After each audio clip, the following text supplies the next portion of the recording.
സംസ്ഥാനത്ത് ഭീകരതയെ തുണച്ച മുസ്ലിം ലീഗ് ഉൾപ്പെടെയുള്ള രാഷ്ട്രീയ സംഘടനകൾ കൊല്ലപ്പെട്ട ഭീകരർക്കായി പ്രാർത്ഥനാ സംഗമം അന്വേഷണം ആരംഭിച്ച കേന്ദ്ര ഏജൻസികൾ.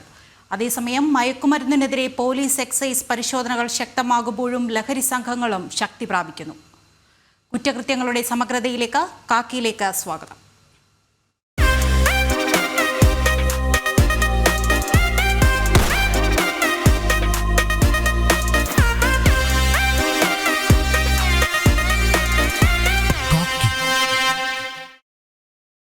കോഴിക്കോട് ഹമാസ് ഭീകരർക്കായി പ്രാർത്ഥനാ സംഗമം നടത്തിയ സംഭവത്തിൽ അന്വേഷണം ആരംഭിച്ച കേന്ദ്ര ഏജൻസികൾ. യോഗത്തിൽ പങ്കെടുത്തവരുടെ വിവരങ്ങളും ദൃശ്യങ്ങളും കേന്ദ്ര ഏജൻസികൾ ശേഖരിച്ചു.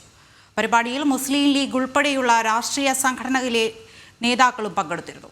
ഭീകരവാദ സംഘടന ഹമാസ് തലവൻ കൊല്ലപ്പെട്ട യഹിയ സിൻവാറിനും ഇസ്ലാമിൽ ഹനിയയ്ക്കും വേണ്ടി പ്രത്യേക പ്രാർത്ഥനയും സംഗമത്തിൽ നടന്നിരുന്നു.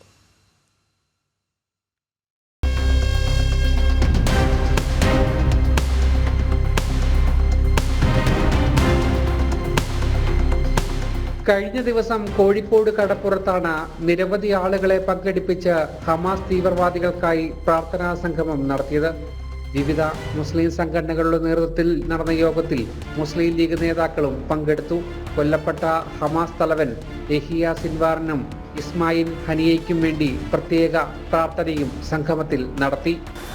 നിങ്ങൾ ഹമാസിനെ പിന്തുണക്കുന്നവര് തിരിച്ച് നമ്മൾ അവരോട് ചോദിക്കുന്നുണ്ട്, എന്താ കുഴപ്പം? ഹമാസ് ഒരു സ്വാതന്ത്ര്യ സമര പോരാട്ട സംഘടനയായിട്ടാണ് ഞങ്ങൾ കാണുന്നത്. അതിന്റെ നേതാക്കന്മാർ കൊല്ലപ്പെട്ടവർ ഷഹീദാണ്, രക്തസാക്ഷികളാണ്. എന്താ കുഴപ്പം? നമ്മുടെ രാജ്യത്ത് സ്വാതന്ത്ര്യ സമര പോരാട്ടം നടന്നിട്ടില്ല, എന്തെല്ലാം സംഭവിച്ചിട്ടുണ്ട്. എന്നാൽ ഈ വിഷയത്തെ ഏറെ ഗൗരവത്തോടെയാണ് കേന്ദ്ര ഏജൻസികൾ കാണുന്നത്. സംഗമത്തെക്കുറിച്ച് കേന്ദ്ര ഏജൻസികൾ അന്വേഷണം ആരംഭിച്ചു. സംഗമത്തിൽ പങ്കെടുത്തവർ, ഇവരുടെ പശ്ചാത്തലം എന്നിവയാണ് ആദ്യഘട്ടത്തിൽ പരിശോധിക്കുക. സംഗമത്തിന്റെ ദൃശ്യങ്ങൾ പൂർണ്ണമായും കേന്ദ്ര ഏജൻസികൾ ശേഖരിച്ചിട്ടുണ്ട്. ജനം, കോഴിക്കോട്. കോഴിക്കോട് ബാലുശ്ശേരിയിൽ അച്ഛനെ ഇരുമ്പുവടി കൊണ്ട് അടിച്ചു കൊലപ്പെടുത്തിയ കേസിൽ യുവാവ് റിമാൻഡിൽ. പാനായി സ്വദേശി അശോകനെ കൊലപ്പെടുത്തിയ കേസിലാണ് മകൻ സുധീഷിനെ കോടതി റിമാൻഡ് ചെയ്തത്. കഴിഞ്ഞ ദിവസമാണ് മകൻ അച്ഛനെ കൊലപ്പെടുത്തിയത്. കൊലയ്ക്ക് ഉപയോഗിച്ച കമ്പി വീടിനുള്ളിൽ നിന്നും കണ്ടെടുത്തു. വിരലടയാള വിദഗ്ധനും സ്ഥലം പരിശോധിച്ച തെളിവുകൾ ശേഖരിച്ചു.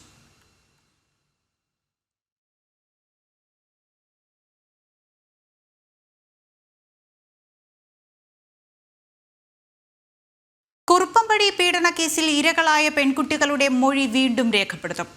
അമ്മയെ പ്രതി ചേർത്ത സാഹചര്യത്തിലാണ് വീണ്ടും മൊഴി രേഖപ്പെടുത്തുക. അമ്മയും ആൺസുഹൃത്തും ചേർന്ന് മദ്യം നൽകിയിരുന്നുവെന്ന കുട്ടികൾ മൊഴി നൽകിയിരുന്നു. കുട്ടികളുടെ കൈയക്ഷരം സംബന്ധിച്ചും ശാസ്ത്രീയ പരിശോധന നടത്തും.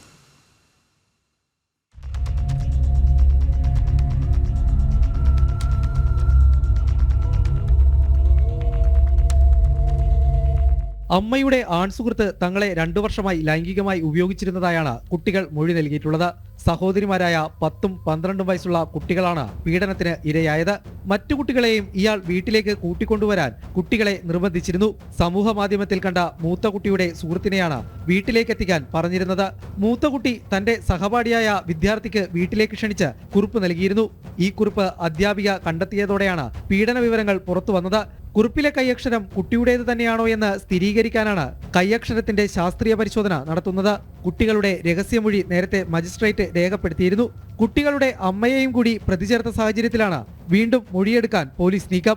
നിലവിൽ കുട്ടികൾ ശിശുക്ഷേമ സമിതിയുടെ സംരക്ഷണത്തിലാണ്. ജനം, കൊച്ചി.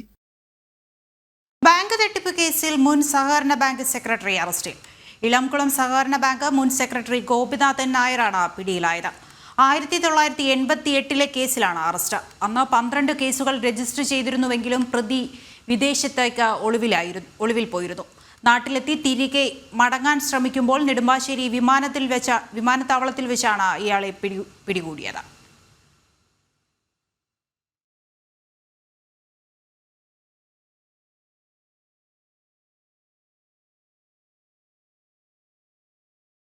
കരുവന്നൂർ കേസിൽ കെ രാധാകൃഷ്ണൻ എംപിക്ക് വീണ്ടും ഇഡി നോട്ടീസ്.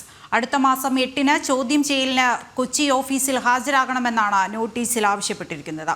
നേരത്തെ സമൻസ് അയച്ചിരുന്നുവെങ്കിലും കെ രാധാകൃഷ്ണൻ ഇതുവരെയും ഹാജരായിട്ടില്ല.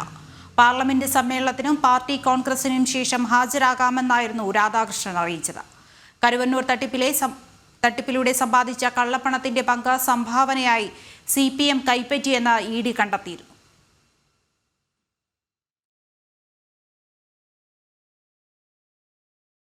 കോഴിക്കോട് മെഡിക്കൽ കോളേജ് ആശുപത്രിയിൽ സുരക്ഷാ ജീവനക്കാരെ മർദ്ദിച്ച കേസിലെ പ്രതികളെ വെറുതെ വിട്ടു. DYFI പ്രവർത്തകരായ 7 പേരെയായിരുന്നു വെറുതെ വിട്ടത്.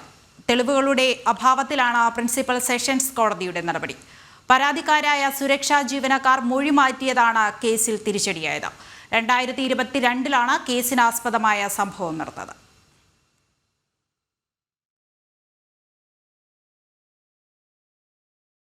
കള്ളക്കേസിൽ കൊടുക്കാൻ ശ്രമിച്ച പോലീസ് ഉദ്യോഗസ്ഥന് സ്ഥാനക്കയറ്റം നൽകാൻ ശ്രമമെന്ന് പരാതി. ആലപ്പുഴ വള്ളിക്കുന്ന് SHO ബിനുകുമാറിനെതിരെയാണ് തിരുവനന്തപുരം പൗടിക്കോണം സ്വദേശി ഹരിലാലിന്റെ പരാതി. വധശ്രമം ചുമത്തി ഹരിലാലിനെ അറസ്റ്റ് ചെയ്തുവെങ്കിലും 15 വർഷം പിന്നിട്ടിട്ടും കുറ്റപത്രം പോലും സമർപ്പിച്ചിട്ടില്ല. കള്ളക്കേസ് ആയതിനാലാണ് കുറ്റപത്രം സമർപ്പിക്കാൻ വൈകുന്നതെന്നാണ് ഹരിലാൽ ആരോപിക്കുന്നത്.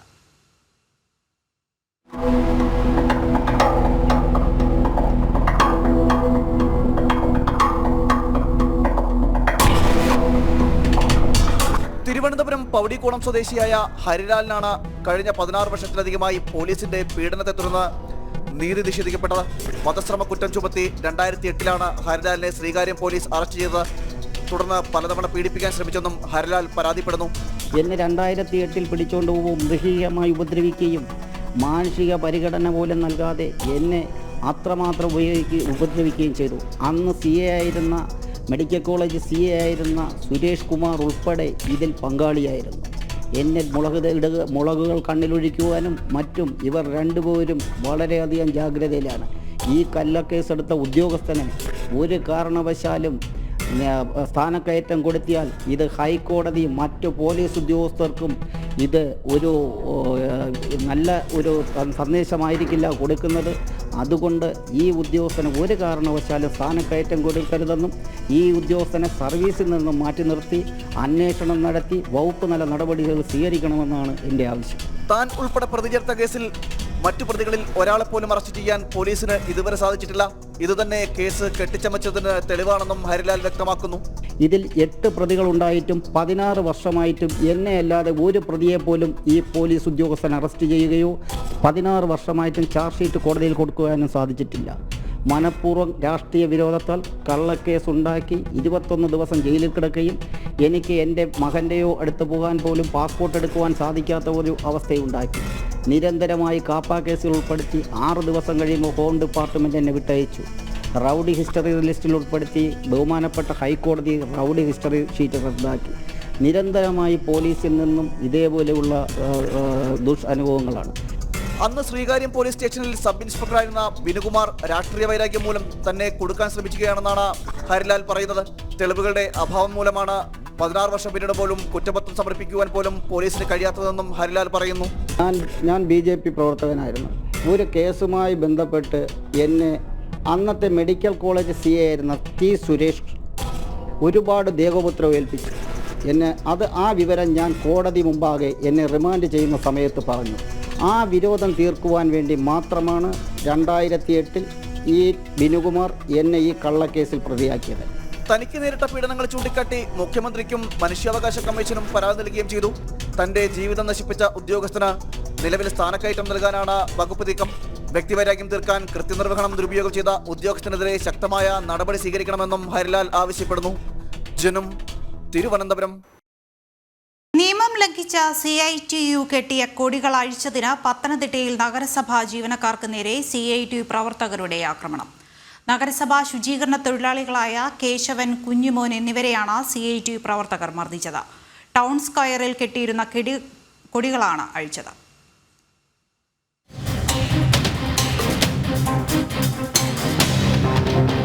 ഏതാനും നാളുകൾക്ക് മുൻപ് ഉദ്ഘാടനം നടത്തിയ ടൗൺ സ്ക്വയറിൽ രാഷ്ട്രീയ പാർട്ടികളും സംഘടനകളും കൊടികൾ കെട്ടരുതെന്നാണ് നഗരസഭാ ചട്ടം. ഉദ്ഘാടന ശേഷം ടൗൺ സ്ക്വയറിൽ പരിപാടി നടത്തിയ സംഘടനകൾ ഈ ചട്ടം പിന്തുടർന്നു പോന്നുവെങ്കിലും CITU ഇത് ലംഘിച്ചു. CITU ജില്ലാ കമ്മിറ്റി ഓഫീസിന്റെ തറക്കല്ലിടൽ ചടങ്ങിന്റെ സമ്മേളനം ഇന്ന് ടൗൺ സ്ക്വയറിൽ വെച്ചാണ് നടത്തിയത്. ഈ പരിപാടിയുടെ ഭാഗമായി നഗരസഭ ചട്ടം ലംഘിച്ച് CITU വ്യാപകമായി ടൗൺ സ്ക്വയറിന്റെ വിവിധ ഭാഗങ്ങളിൽ കൊടികൾ കെട്ടി. ചട്ടം ലംഘിച്ച് കെട്ടിയ കൊടികൾ അഴിക്കാൻ നഗരസഭാ സെക്രട്ടറി ശുചീകരണ തൊഴിലാളികൾക്ക് നിർദ്ദേശം നൽകി. സ്ഥിരം ശുചീകരണ തൊഴിലാളിയായ കുഞ്ഞുമോൻ, താൽക്കാലിക തൊഴിലാളിയായ കേശവൻ എന്നിവർ കൊടികൾ അഴിക്കാനെത്തിയപ്പോൾ CITU നേതാക്കളും പ്രവർത്തകരും ഇവരെ മർദ്ദിക്കുകയായിരുന്നു.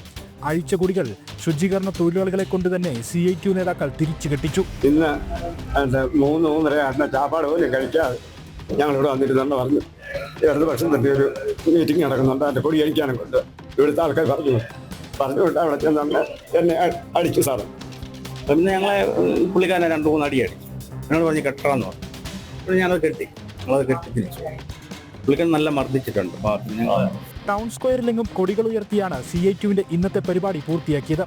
മറ്റു സംഘടനകളെ ടൗൺ സ്ക്വയറിൽ കൊടികൾ കെട്ടാൻ വിലക്കുന്ന LDF ഭരിക്കുന്ന നഗരസഭ CITU ചട്ടം ലംഘിച്ചത് കണ്ടില്ലെന്ന് നടിച്ചതിനെതിരെ വ്യാപക പ്രതിഷേധമാണ് ഉയർന്നത്. നഗരസഭ കൗൺസിൽ യോഗത്തിലും ഇതിനെതിരെ പ്രതിഷേധം ശക്തമാകും. ജനം, പത്തനംതിട്ട. നികുതി അടയ്ക്കാൻ ആവശ്യപ്പെട്ടതിന് വില്ലേജ് ഓഫീസറെ വെട്ടുമെന്ന CPM നേതാവിന്റെ ഭീഷണി.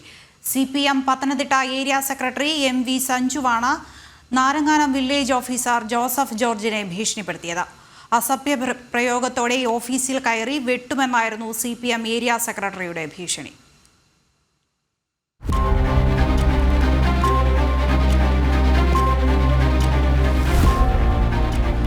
2022 അടയ്ക്കാനുള്ള ഒറ്റത്തവണ കെട്ടിട നികുതി CPM Pathanamthitta area secretary MV Sanju അടച്ചിട്ടില്ല. മുൻപും പലതവണ സഞ്ജുവിനോട് നികുതി അടയ്ക്കാൻ വില്ലേജിൽ നിന്ന് നിർദ്ദേശിച്ചിട്ടുള്ളതാണ്. എത്രയും വേഗം നികുതി അടയ്ക്കണമെന്ന് ആവശ്യപ്പെട്ടുകൊണ്ടാണ് നാരങ്ങാനം വില്ലേജ് ഓഫീസർ സഞ്ജുവിനെ ഫോണിൽ വിളിച്ചത്. പ്രകോപിതനായ സഞ്ജു അസഭ്യ പ്രയോഗത്തോടെ വില്ലേജ് ഓഫീസറെ ഓഫീസിൽ കയറി വെട്ടും എന്ന് ഭീഷണിപ്പെടുത്തുകയായിരുന്നു. സഞ്ജു ആണോ? സഞ്ജു നമസ്കാരം. പുതിയ വില്ലേജ് ഓഫീസറാണ് കേട്ടോ. വില്ലേജ് ഓഫീസറാണ്. എൻ്റെ പേര് ജോസഫ് എന്നാണ്. പുതിയ ആളാണ്. സഞ്ജുവിന് 2022 ഒരു കെട്ടിട നികുതിയുടെ ഒരു പെൻഡിങ് ഉള്ളതായിട്ട് അറിയാമല്ലോ. അല്ല ഞാൻ പറയട്ടെ ഞാനൊന്ന് പറഞ്ഞു കഴിഞ്ഞോളൂ. 2022 മുതൽ 2025 വരെ സഞ്ജു അടയ്ക്കാം എന്ന് പറയാം. നിങ്ങളൊക്കെ വലിയ ആളുകളാണ്, വലിയ രാഷ്ട്രീയ പാർട്ടിയുടെ ആൾക്കാരൊക്കെയാണ്. പക്ഷെ ചോദ്യം വന്നു കഴിഞ്ഞാൽ ഞങ്ങൾക്ക് മുട്ടുമടക്കി നിൽക്കാനേ പറ്റൂ, ഡെപ്യൂട്ടി കളക്ടറുടെയും ഒക്കെ മുൻപിൽ. അതുകൊണ്ട് സാഹചര്യം ഉണ്ടെങ്കിൽ നാളെ ഉച്ചയ്ക്ക് മുമ്പ് പൈസ അടയ്ക്കുക. എന്തോ? ഞാൻ എവിടുത്തുകാരൻ? ഞാൻ ഈ കേരളത്തിലുള്ള സഞ്ജു. ഇവിടെ വില്ലേജ് ഓഫീസറായിട്ട് ജോലി ചെയ്ത് കുടുംബം പുലർത്താൻ വേണ്ടി വന്നതാ. പുതിയ ആളായോണ്ട് ഞാൻ മാവേലിക്കരക്കാരനാണ്. അപ്പൊ അതുകൊണ്ട് നമുക്ക് സൗഹൃദത്തിൽ മുമ്പോട്ട് പോകാം. അടയ്ക്കാനില്ല എന്ന് പറഞ്ഞ് ഇനി മുമ്പോട്ട് പോകാൻ കഴിയില്ല. അതുകൊണ്ടാണ്. ഓക്കെ, നടപടിയെടുക്കും. ഔദ്യോഗിക കൃത്യനിർവഹണം നടത്താൻ ശ്രമിച്ച വില്ലേജ് ഓഫീസർക്കാണ് CPM ഏരിയ സെക്രട്ടറിയുടെ ഭീഷണി നേരിടേണ്ടി വന്നത്. നേരത്തെ പത്തനംതിട്ടയിൽ ആരോഗ്യമന്ത്രി വീണ ജോർജും സ്പീക്കർ AN ഷംസീറും പങ്കെടുത്ത പരിപാടിയിൽ അവതാരകൻ ഇരുവരെയും ക്ഷണിച്ചത് ശരിയായില്ല എന്ന് പറഞ്ഞുകൊണ്ട് പരിപാടിയുടെ അവതാരകനെ മർദ്ദിച്ചു എന്ന പരാതി ഉയർന്നതും ഇതേ ഏരിയ സെക്രട്ടറി സഞ്ജുവിനെതിരെയായിരുന്നു. ജനം, പത്തനംതിട്ട. കണ്ണൂർ ധർമ്മശാല പ്ലൈവുഡ് ഫാക്ടറിക്ക് തീയിട്ട് 15 ലക്ഷം രൂപയുടെ നാശനഷ്ടം വരുത്തിയ ഒഡീഷ സ്വദേശിക്കെതിരെ കേസെടുത്തു. ഫാക്ടറിയിലെ മുൻ ജീവനക്കാരൻ ബാബയ്ക്കെതിരെയാണ് പോലീസ് കേസെടുത്തത്.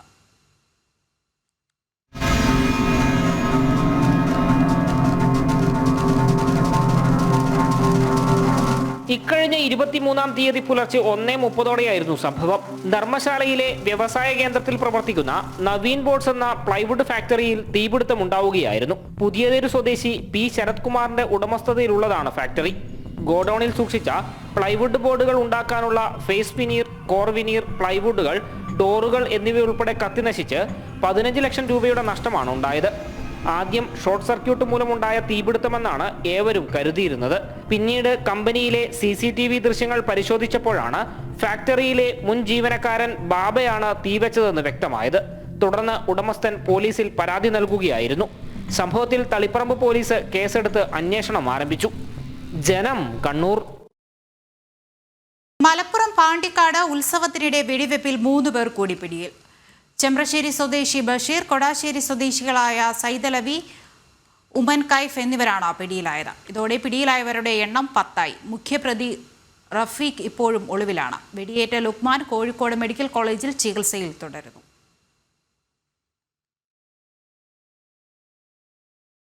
കളമശ്ശേരി പോളിടെക്നിക്കിൽ നിന്ന് കഞ്ചാവ് പിടികൂടിയ സംഭവത്തിൽ കോളേജിന്റെ അന്വേഷണം പൂർത്തിയായി. അതേസമയം വിദ്യാർത്ഥികളെയെല്ലാം അവസാന വർഷ വിദ്യാർത്ഥികളായതിനാൽ ഇവർക്കെതിരെ അച്ചടക്ക നടപടിയെടുക്കാൻ കഴിയില്ലെന്നാണ് കോളേജിന്റെ നിലപാട്. അറസ്റ്റിലായ വിദ്യാർത്ഥികളിൽ നിന്നും അധ്യാപക സമിതി മൊഴിയെടുത്തിരുന്നു.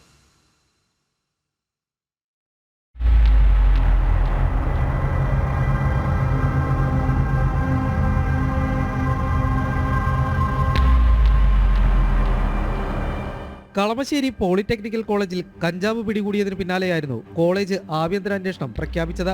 കമ്പ്യൂട്ടർ എഞ്ചിനീയറിംഗ് ഡിപ്പാർട്ട്മെന്റ് മേധാവിയുടെ നേതൃത്വത്തിലുള്ള 4-അംഗ അധ്യാപക സമിതി വിദ്യാർത്ഥികളുടെ മൊഴികളാണ് ആദ്യം രേഖപ്പെടുത്തിയത്. ഹോസ്റ്റലിലെ കഞ്ചാവ് വിൽപ്പനയിൽ ബന്ധമില്ലെന്ന് സസ്പെൻഡ് ചെയ്യപ്പെട്ട അഭിരാജാർ പറഞ്ഞു. പൂർവ്വ വിദ്യാർത്ഥികളായ ആഷിക്കും ഷാലിക്കും കഞ്ചാവ് കച്ചവടം ചെയ്യുന്നവരാണെന്ന് തനിക്കറിയില്ലായിരുന്നു. കോളേജ് പഠനകാലത്തുള്ള പരിചയമാണ് ഇരുവരുമായിട്ടുള്ളതെന്നും അഭിരാജ് മൊഴി നൽകിയിട്ടുണ്ട്. സംഭവത്തിൽ ഹോസ്റ്റലിന്റെ ചുമതലയുണ്ടായിരുന്ന വിവിധ കമ്മിറ്റികളുടെ ഭാഗമായ വിദ്യാർത്ഥികളുടെ മൊഴിയും രേഖപ്പെടുത്തി. കേസിൽ അറസ്റ്റിലായ 3-ാം വർഷ വിദ്യാർത്ഥികളായ അനുരാജ്, ആകാശ് എന്നിവർ ജയിലിലാണ്. ഇവരുടെ മൊഴിയെടുക്കാൻ സാധിച്ചിട്ടില്ല. അതേസമയം വിദ്യാർത്ഥികൾക്കെതിരെ അച്ചടക്ക നടപടി ഉണ്ടാകില്ല. ഇവരെല്ലാം അവസാന വർഷ വിദ്യാർത്ഥികളായതിനാൽ നടപടിയെടുക്കാൻ കഴിയില്ലെന്നാണ് കോളേജിന്റെ നിലപാട്. ജനം, കൊച്ചി. കോഴിക്കോട് താമരശ്ശേരി ഷിബില വധക്കേസ് പ്രതി യാസിറുമായുള്ള തെളിവെടുപ്പ് പൂർത്തിയായി. Petrol pump, Kozhikode medical college പരിസരം, കൊലപാതകത്തിന് ഉപയോഗിച്ച കത്തി വാങ്ങിയ കട എന്നിവിടങ്ങളിലെത്തിച്ച് തെളിവെടുപ്പ് നടത്തി. കോടതിയിൽ ഹാജരാക്കിയ ശേഷം പ്രതിയെ കോഴിക്കോട് ജില്ലാ ജയിലിലേക്ക് മാറ്റി.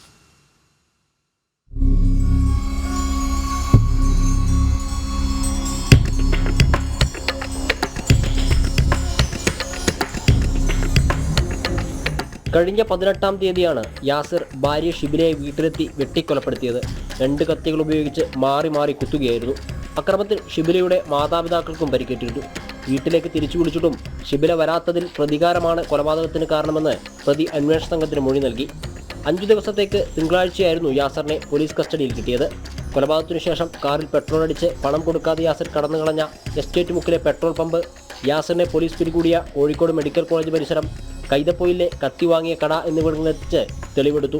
യാസിർ കടയിലെത്തി കത്തി വാങ്ങുന്നതിന്റെ CCTV ദൃശ്യം പുറത്തു വന്നിരുന്നു. കൊല നടന്ന 18-ന് കൈതപ്പൊയിലെ KK മിനി സൂപ്പർ മാർക്കറ്റെത്തി ഇയാൾ കത്തി വാങ്ങുന്നതാണ് ദൃശ്യങ്ങളിലുള്ളത്. കേസിൽ ഇത് നിർണായക തെളിവാകും. യാസിറാണ് കത്തി വാങ്ങിയതെന്ന് കടയുടമ സ്ഥിരീകരിച്ചിട്ടുണ്ട്. അതേസമയം യാസിർ കൊലപാതകം നടത്തിയ ഷിബിലിയുടെ വീട്ടിലെത്തി തെളിവെടുപ്പ് നടത്തിയിട്ടില്ല. ജനം, കോഴിക്കോട്. വസ്തു തർക്കത്തിന്റെ പേരിൽ ആലപ്പുഴ പല്ലനയിൽ പഞ്ചായത്ത് അംഗത്തിന്റെ നേതൃത്വത്തിൽ ഗുണ്ടാസംഘം യുവാവിനെ കൊലപ്പെടുത്താൻ ശ്രമിച്ചു. കേസിൽ പഞ്ചായത്ത് അംഗം ഉൾപ്പെടെ 7 പേർക്കെതിരെ പോലീസ് വധശ്രമത്തിന് കേസെടുത്തു. പഞ്ചായത്ത് 16-ാം വാർഡ് അംഗം CH സാലിയുടെ നേതൃത്വത്തിലുള്ള സംഘമാണ് യുവാവിനെ വെട്ടിക്കൊലപ്പെടുത്താൻ ശ്രമിച്ചത്. പ്രതികളെല്ലാവരും ഒളിവിലാണ്.